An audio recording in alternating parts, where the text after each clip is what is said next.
Hello dear students, welcome to the class. In today's class, we are going to read Bihar Board Book Radiance of class 8th, lesson 13, My Shadow, written by Robert Louis Stevenson. Dear students, Robert Louis Stevenson was a Scottish novelist, essayist, poet and travel writer. उनका जन्म 13 नवंबर 1850 को हुआ था और उनकी death 3 दिसंबर 1894 यानी 44 साल की एज में उनकी डेथ हो गई थी। उनकी प्रसिद्ध बुक्स में है किताबें उनकी Treasure Island, the Black Arrow annotated, the Suicide Club, kidnapped, और उनकी फेमस पोइम्स जो है वो है from a railway carriage, Underwoods, the house beautiful, a child's garden of the words is new. ये सारे उनकी फेमस बुक्स और पोएम्स है। उसी एक पोएम में है my shadow. Now children, all of you take your book and open the chapter when I will read the lesson. You have to underline the difficult words and write its Hindi meaning in your notebook. My shadow, मेरी परछाई. Have you ever seen your shadow? What do you notice about it?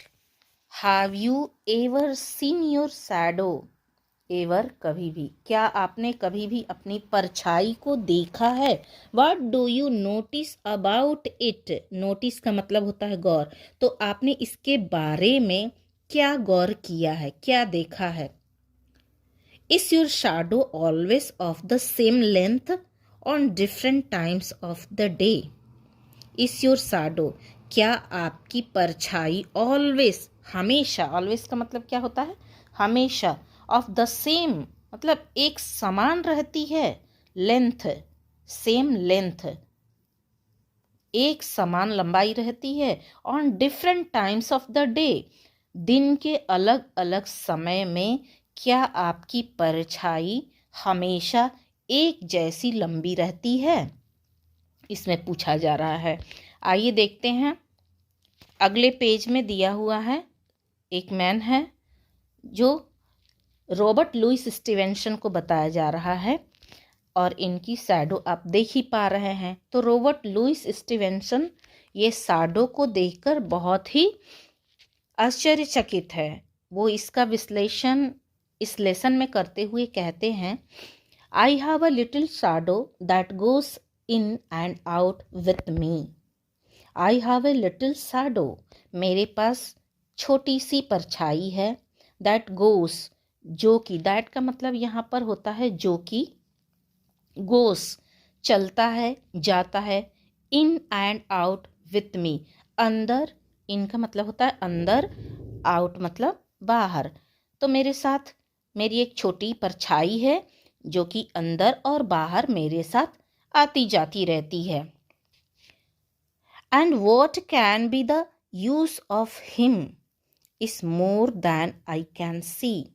And what, और क्या, can be the use of him, उसका उपयोग हो सकता है, can हो सकता है, is more than I can see, वो है जो मैं देख पा रहा हूँ उसका. उसके अलावे परछाई का क्या काम है, केवल हम लोग उसको देख ही सकते हैं.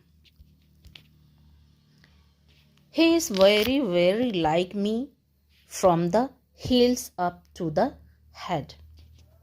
यहाँ पर कवि बता रहे हैं he is very very, यह बहुत ही, यहाँ he शैडो के लिए आया हुआ है.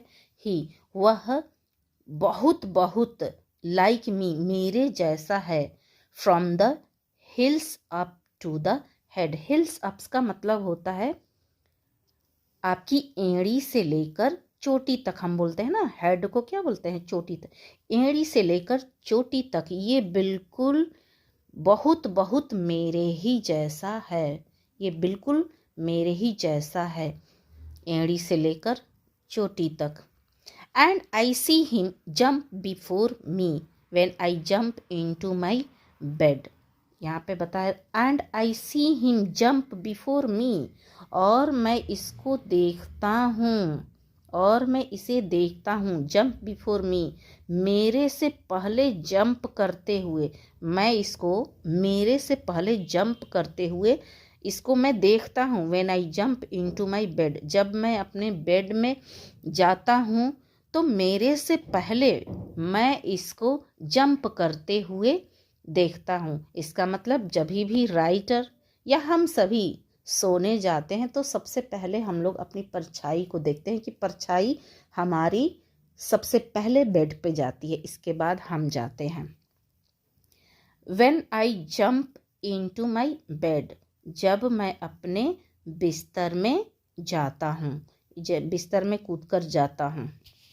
आगे दिया हुआ है, The funniest thing about him is the way he likes to grow. The funniest, funniest का मतलब होता है मज़ेदार। Think about him is the way, about him उसके बारे में मज़ेदार बात तो ये है, मज़ेदार चीज़ तो ये है कि him is the way he likes to grow, he likes to grow यानी जिस तरह से वो बढ़ना पसंद करता है, इसका सबसे मज़ेदार चीज़ यही है। क्योंकि अगर हम दोपहर में धूप में निकलते हैं तो ये परछाई छोटी हो जाती है, जब हम सुबह और शाम को सन में खड़े होते हैं तो हमारी परछाई लंबी हो जाती है। और इस तरह से इसका जो बढ़ना घटना ये जो होता है ना, ये बहुत ही लेखक के लिए फनीएस्ट चीज़ है, मज़ेदार चीज़ है। यहाँ पे बताया जा रहा है about him is the way he likes to grow, जिस तरह से ये बढ़ता है, जिस तरह से द वे यहाँ पे है, जिस तरह से ये बढ़ता है घटता है, उसका ये चीज़ बहुत ही फनीएस्ट यानी मज़ेदार लगता है। आगे बढ़िए, not at all like proper children which is always very slow. यहाँ पे सुनिएगा, not at all like proper children, बिल्कुल भी नहीं। नॉट एट ऑल का मतलब होता है बिल्कुल भी नहीं। लाइक प्रॉपर चिल्ड्रेन, एक उचित बच्चे की तरह, बिल्कुल भी नहीं ये होता है किसकी तरह, एक उचित बच्चे की तरह। Which is always very slow, which is always very slow, जो कि बिल्कुल धीमा होता है। अब जो ये ग्रो करने की जो प्रक्रिया होती है, देखिए एक चाइल्ड की जो होती है, एक प्रॉपर चाइल्ड की होती है, वो बहुत स्लो होती है। हम मनुष्य बहुत धीरे ग्रो अप होते हैं, बहुत धीरे बढ़ते हैं, लेकिन परछाई तो ऐसा बिल्कुल भी नहीं है। लेखक यहाँ यही समझा रहे हैं, नॉट एट ऑल, ये बिल्कुल भी हमारी तरह स्लो ग्रो वाला नहीं है। ये कभी भी जल्दी बढ़ जाता है और कभी बिल्कुल शॉर्ट हो जाता है। तो यहाँ कहने का सेंस यही है कि ये हमारी तरह एक उचित चिल्ड्रन की तरह तो ये बिल्कुल नहीं बढ़ता है, बल्कि उचित चिल्ड्रन क्या करते हैं, which is always very slow, वो बिल्कुल धीरे बढ़ते हैं। ठीक है, आगे देखते हैं, for the times shoot up taller like an Indian rubber ball, for he sometimes, यहाँ पे बताया जा रहा है फॉर ही समटाइम्स, कभी कभी के लिए। समटाइम्स का मतलब होता है कभी कभी के लिए, कभी कभी के लिए। शूट अप का मतलब, शूट अप्स मतलब होता है तेजी से बढ़ना, shoot ups. Taller like, taller यानी कि बहुत ही लंबा, तेजी से बहुत ही लंबा बढ़ जाता है। Like an Indian rubber ball, like की तरह, एन इंडियन रबर बॉल, भारतीय रबर बॉल की तरह, रबर की गेंद की तरह, जो कि बहुत ही बाउंसी होता है। कभी आप उसको उछालेंगे तो बहुत ऊंचा उछलेगा, फिर वापस आकर फिर ऊंचा उछलता है। तो इस तरह से कहा जा सकता है कि ये बहुत ही तेजी से बढ़ जाता है, बहुत तेजी से लंबा हो जाता है।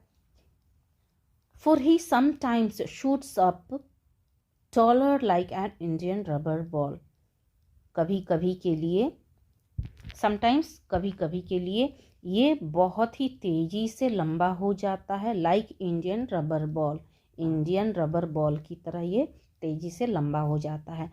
And he sometimes gets so little that there's none of him at all, and he sometimes, और कभी कभी यह gets so little that, gets so little का मतलब होता है कि बहुत छोटा हो जाता है, गेट्स सो लिटिल बहुत छोटा हो जाता है, that there's none of him at all, ऐसे लगता है कि वहाँ कोई भी है नहीं, there's none of him at all, वहाँ उसकी जगह पे कोई भी नहीं है, इस तरह से।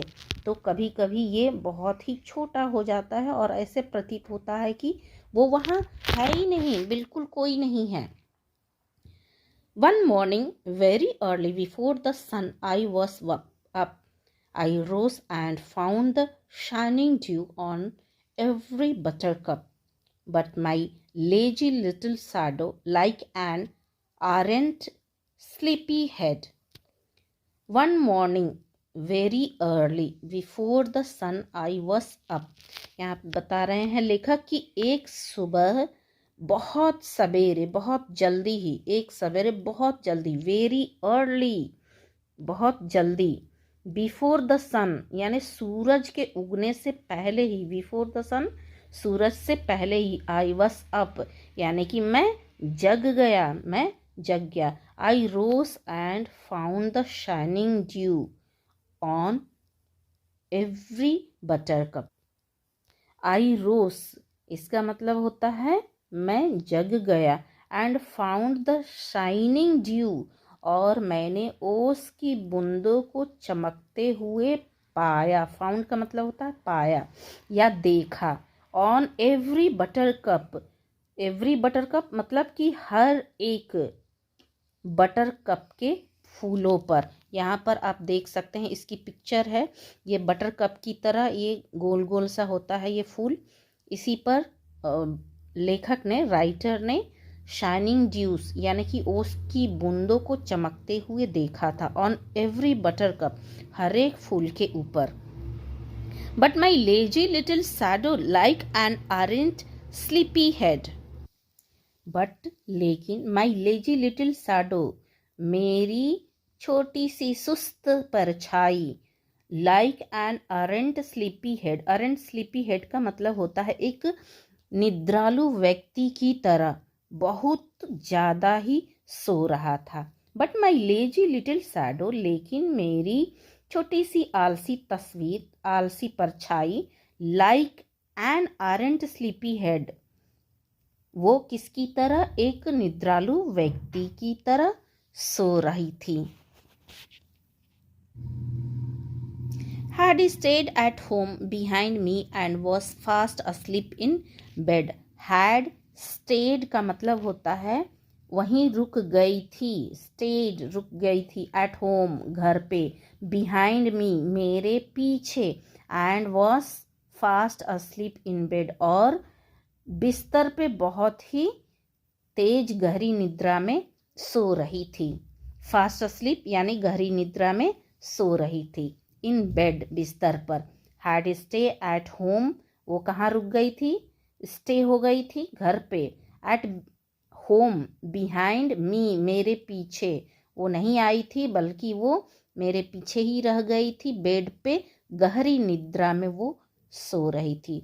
डियर स्टूडेंट्स, ये कविता, ये पोइम 3 स्टांजेस में लिखे गए हैं और हर एक स्टांजेस में 8 लाइन्स इंक्लूडेड है। आप इसको अच्छी तरीके से पढ़ेंगे पोइम को, और इसमें जो भी डिफ़िकल्ट वर्ड्स आए हुए हैं जैसे मैंने इस वीडियो में आपको समझाया हुआ है, आप इसको अच्छे से सुनेंगे और कठिन शब्दों का अर्थ लिखेंगे। यहाँ आपकी बुक में भी कुछ वर्ड्स दिए हुए हैं, इसको भी आप लोग लिख कर सीखेंगे। मिलते हैं हम लोग अगली वीडियो में, तब तक के लिए have a nice day head, bye bye.